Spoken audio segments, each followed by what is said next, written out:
அருமையான கர்த்தருடைய பிள்ளைகளே, இந்த காலை வேளையில் என் ஆண்டவராகிய இயேசு கிறிஸ்துவினுடைய 7 முறை புடமிடப்பட்ட அந்த இரக்கம் நிறைந்த புண்ணிய வார்த்தை உங்களுக்கு நேராகவும் உங்கள் பிள்ளைகளுக்கு நேராகவும் உங்கள் குடும்பத்திற்கு நேராகவும் கடந்து வருகிறது. இந்த வார்த்தை கடந்து வந்து ஒரே ஒரு விஷயத்தை தெளிவாய் கிரயமாய் உங்களுக்கு கற்றுக் கொடுக்கிறது.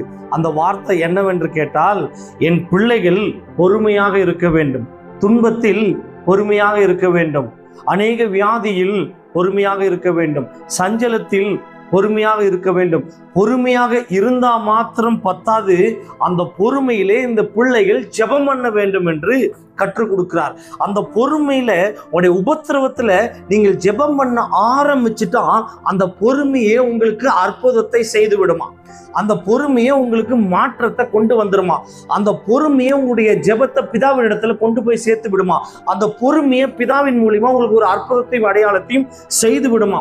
அதில் எந்த மாற்றமும் இல்லை. இந்த வார்த்தையை அப்போஸ்தலனாகிய பவுல் யாக்கோபுக்கு எழுதும் பொழுது அழகா எழுதி சொன்னார். என்ன தெரியுமா சொன்னாராம்? அந்த வேத வசனத்தை வாசித்து பாருங்கள். அந்த வேத வசனம் அழகாய் நமக்கு கற்றுக் கொடுக்கும். பொறுமையா இருந்து நம்ம ஜெபத்துல தரித்திருந்து கர்த்தரிடத்தில் அற்புதத்தை பெற்றுக்கொள்ள வேண்டுமா, அதை தான் கற்றுக் கொடுக்கிறார். வாசித்து பார்ப்போமா? கவனமாய் பாருங்கள். யாக்கோபின் புஸ்தகம் 5ஆம் அதிகாரம் அதில் 13வது வசனத்தை வாசித்து பார்க்கும் பொழுது, உங்களில் ஒருவன் துன்பப்பட்டால் ஜெபம் பண்ண கடவன், ஒருவன் மகிழ்ச்சியா இருந்தால் சங்கீதம் பாட கடவன் என்று எழுதியிருக்கிறது. அருமையான கர்த்தருடைய பிள்ளைகளே, எதற்காக இந்த வேத வசனத்தை உங்களிடத்தில் அவர் கொண்டு வருகிறார் என்று உங்களுக்கு தெரியுமா? அதில் முதல் லைனில் தெளிவாக எழுதப்பட்டிருக்கிறது, உங்களில் ஒருவன் துன்பப்பட்டால் ஜெபம் பண்ண கடவன். இந்த நாட்களில் நமக்கு துன்பங்கள் வந்துட்டா நம்ம என்ன செய்து கொண்டிருக்கிறோம்? வியாதிகள் வந்துட்டால் என்ன செய்து கொண்டிருக்கிறோம்? பாடுகள் வந்துட்டால் என்ன செய்து கொண்டிருக்கிறோம்? பற்றாக்குறைகள் வந்துட்டால் என்ன செய்து கொண்டிருக்கிறோம்? நெருக்கங்கள் வந்துட்டால் என்ன செய்து கொண்டிருக்கிறோம்? உங்களை நீங்களே ஒரு விசை நிதானித்து பார்க்க வேண்டும். இந்த நாட்களில் நமக்கு தெளிவாய் கற்றுக் கொடுக்கிறார். துன்பம் வரும் என்று சொன்னால் அந்த துன்பத்தை பார்த்து பயந்து நீங்கள் ஓட வேண்டாம்.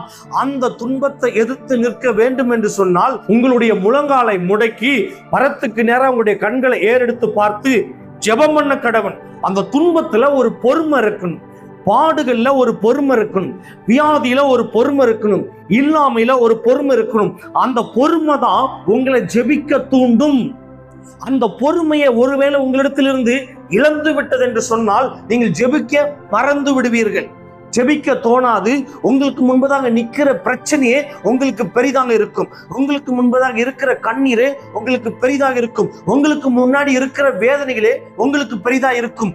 அப்புறம் எப்படி நம்ம ஜெபம் பண்றது?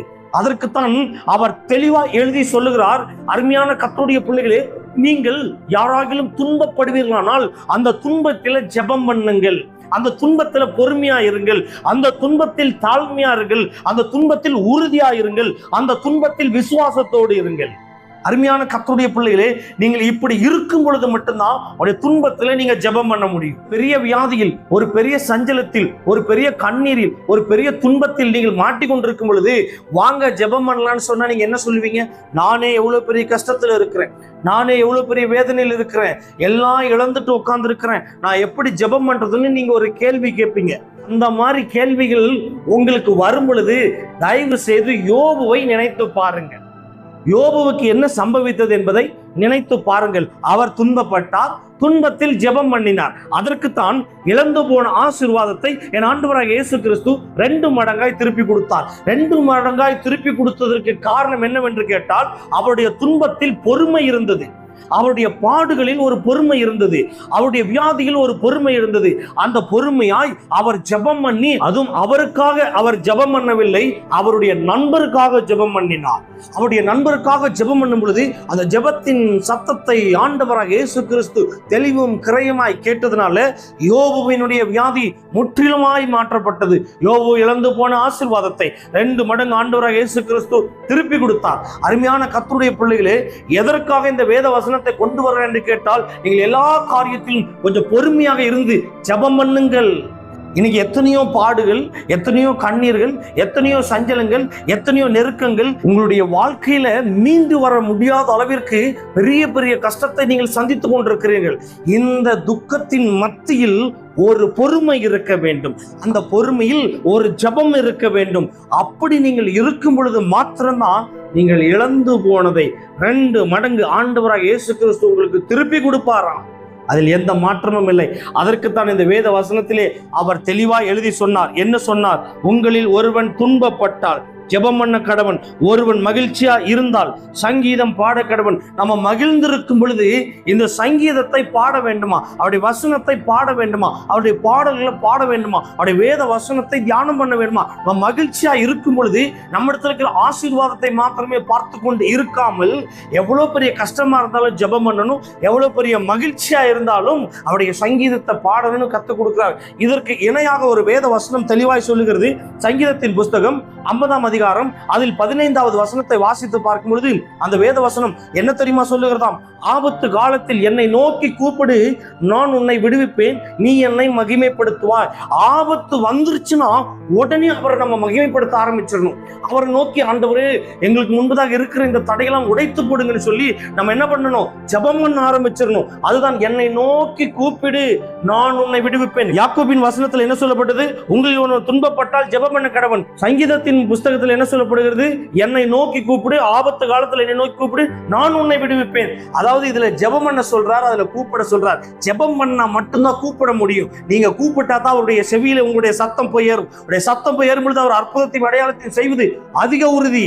அருமையான கர்த்தருடைய பிள்ளைகளே, இந்த காலை வேளையில ஆண்டவராக இயேசு கிறிஸ்து உங்களுக்கு என்னத்தை தெரியுமா தெளிவாக கற்றுக் கொடுக்கிறார்? துன்பத்தின் மத்தியில ஜெபம் பண்ணுங்கள், பாடுகள் மத்தியில ஜெபம் பண்ணுங்கள், வறுமையில ஜெபம் பண்ணுங்கள், இல்லாமையில் ஜெபம் பண்ணுங்கள்.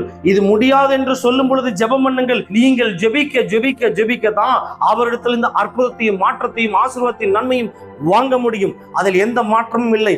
துன்பங்கள் வரும் பொழுது, வியாதிகள் வரும் பொழுது, கொடிய வேதனைகள் வரும் பொழுது, நெருக்கங்கள் வரும் பொழுது, அவ்வளவுதான் என்று உங்களை ஒதுக்கும் பொழுது ஒரே ஒரு விஷயம், உங்களுக்குள் ஒரு பொறுமை வேண்டும். பதட்டப்படக்கூடாது, நடுக்கப்படக்கூடாது, விசனப்படக்கூடாது, அழக்கூடாது. உங்களை காப்பாற்றுவதற்காக ஒருவர் அவருடைய செவியை திறந்த வண்ணமாய் உங்களுடைய ஜெபத்தை கேட்கிறதற்காக காத்து கொண்டிருக்கிறார். அவர் பொறுமையாக காத்து கொண்டிருக்கிறார். நீங்களும் பொறுமையாக உடைய துன்பத்தின் மத்தியில ஜெபம் பண்ணி பாருங்க. நிச்சயமா உங்களுடைய உபத்திரவத்தின் குகையிலே உங்களை இயேசு கிறிஸ்து மீட்டுக் கொண்டு வாழ வைப்பது அதிக உறுதி. நீங்கள் விசுவாசித்து பாருங்கள், என் தேவனுடைய மகிமையை காண்பீர்கள். இந்த நாட்களில் எத்தனையோ பிள்ளைகளுக்கு அநேக துன்பங்கள், ஒவ்வொரு வகையான துன்பங்கள், ஒவ்வொரு வகையான பிரச்சனைகள், ஒவ்வொரு வகையான பாடுகள், ஒவ்வொரு வகையான நெருக்கங்கள். ஆனால் இந்த பிள்ளைகளை யார் மீட்டெடுப்பார்கள், யார் மீட்டு விடுவார்கள், யார் காப்பாற்றுவார்கள் என்று சொல்லி அநேக பிள்ளைகள் அங்கலாய்த்துக் கொண்டிருக்கிறார்கள். உங்களுக்கு ஒரே ஒரு விஷயத்தை அவர் கற்றுக் கொடுக்கிறார். சாப்பாட்டுக்கு இல்லையா, கையில பணம் இல்லையா, வேலை இல்லையா, வருமானம் இல்லையா, உங்ககிட்ட ஒண்ணுமே இல்லையா, ஜீரோவில் இருக்கிறீங்களா, யாரும் உதவி செய்வாங்கன்னு எதிர்பார்த்துட்டு இருக்கிறீங்களா? இந்த துன்பத்தின் மத்தியில் பரத்துக்கு நேரம் உங்களுடைய கண்களை ஏறெடுத்து பார்த்து பொறுமையாய் ஒரு ஜெபத்தை மாத்திரம் பண்ணுங்கள். அவர் எத்தனை காகங்களை உங்களிடத்தில் அனுப்புவார் என்று உங்களுக்கே தெரியாது. எத்தனை தேவ தூதர்களை உங்களிடத்தில் அனுப்புவார் என்று எனக்கு தெரியாது. ஏதாவது ஆகாருக்கு செய்தது போல, எலியாவுக்கு செய்தது போல அநேக பிள்ளைகளுக்கு வேதத்தில் கூப்பிட்டவர்களுக்கு எல்லாம் ஆண்டவராக இயேசு கிறிஸ்து அற்புதத்தையும் அடையாளத்தையும் செய்தார். அப்படியே உங்களுக்கும் செய்வார். அதில் எந்த மாற்றமும் இல்லை. ஆபத்து காலத்தில் என்னை நோக்கி கூப்பிடு என்று சொன்னவர், அவர் கூப்பிட சொல்லிட்டு சும்மா போய் உட்கார்ந்துட்டு இருக்க மாட்டார். என் பிள்ளைகள் கூப்பிடுவார் என்று சொல்லி செவியை திறந்த வண்ணமாய் உட்கார்ந்து இருக்கிறார். துன்பத்தின் மத்தியில, உடைய உபத்திரவத்தின் குகையில நீ ஜெபம் பண்ணு, உன் ஜெபத்தை நான் கேட்கிறேன், என்னை நீ மகிமைப்படுத்துவான்னு சொன்னார் இல்லையா? சொல்லிட்டு போனவர் சும்மா அப்படியே சொல்லிட்டு போல, அவர் செவியை திறந்தவராய் இருக்கிறார். தயவு செய்து உங்களுடைய எல்லா துன்பத்தின் மத்தியிலும் ஜெபம் பண்ணுங்கள். அவரிடத்திலிருந்து அற்புதத்தையும் அடையாளத்தையும் நீங்கள் பெற்றுக்கொள்வீர்கள். அதில் எந்த மாற்றமும் இல்லை. அவர் இந்த வேத வசனத்தின் பிரகாரம் உங்களை அபரீத விதமாய் ஆசீர்வதித்து உங்களுடைய ஜெபத்தை அவர் கேட்டிருக்கிறார். அவர் அப்படியே உங்களுடைய வாழ்க்கையில் ஒரு அற்புதத்தையும் அடையாளத்தையும் செய்வார். அதில் எந்த மாற்றமும் இல்லை. அன்பின் பரிசுத்த பரலோக நல்ல ஜெயபலமானவரே, வேத வசனத்தை என்ன நோக்கத்துக்காக உங்களுடைய பிள்ளைகளுக்கு கொடுக்க சொன்னீரே எனக்கு தெரியாது.